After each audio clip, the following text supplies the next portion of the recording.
അല്ല, അങ്ങനെ ഒരു ഫീലിംഗ് ഇപ്പം ഇല്ല. പക്ഷേ അറ്റ് ദ സെയിം നമ്മളിതൊന്നും പറയാൻ പറ്റില്ല. നാച്ചുറൽ ഡിസാസ്റ്റർ എന്ന് പറയുമ്പോൾ ചില സമയത്ത് നമുക്കത് നമ്മൾ കാണുന്നതിന് അപ്പുറമായിരിക്കും.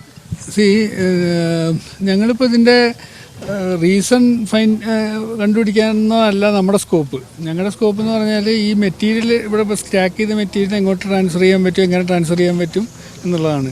അപ്പോൾ ഞങ്ങൾ അതിനായിട്ട് വന്നു. എത്ര മെറ്റീരിയൽ സ്റ്റാക്ക് ചെയ്ത മെറ്റീരിയലിൽ എന്തെങ്കിലും ഇഷ്യൂസ് ഉണ്ടോയെന്നാണ് മെയിനായിട്ട് നമ്മൾ നോക്കിയത്.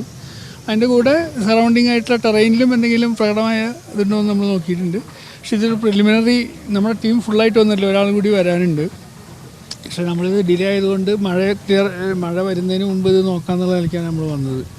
അപ്പോൾ ഞങ്ങൾ ഇനി കുറച്ച് ഈ ഡ്രോൺ സർവേ ഇവിടെ ചെയ്ത ചില റിപ്പോർട്ടുകളുണ്ടെന്ന് പറയുന്നുണ്ട്. അപ്പോൾ അതെല്ലാം കൂടി നോക്കിയ ശേഷം നമ്മളൊരു ഫൈനൽ ഇതെങ്ങോട്ട് ഷിഫ്റ്റ് ചെയ്യണം, എങ്ങനെ ഷിഫ്റ്റ് ചെയ്യുന്നുള്ള ഇത് തീരുമാനിക്കുള്ളൂ.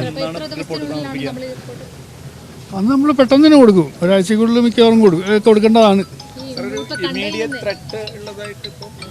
അല്ല, അങ്ങനെ ഒരു ഫീലിംഗ് ഇപ്പം ഇല്ല. പക്ഷേ അറ്റ് ദ സെയിം നമ്മളിതൊന്നും പറയാൻ പറ്റില്ല. നാച്ചുറൽ ഡിസാസ്റ്റർ എന്ന് പറയുമ്പോൾ ചില സമയത്ത് നമുക്കത് നമ്മൾ കാണുന്നതിന് അപ്പുറമായിരിക്കും. പക്ഷേ അറ്റ് ദ സെയിം ടൈം പ്രകടമായിട്ട് ഇപ്പം അങ്ങനെ ഒന്നും പറയാനില്ല. പ്രദേശങ്ങളിലൊന്നും പരിശോധിച്ചതിൽ നേരത്തെ ഇപ്പോൾ GSEന്റെ ഒരു റിപ്പോർട്ടൊക്കെ ഉണ്ടാകുന്നല്ലോ സാർ.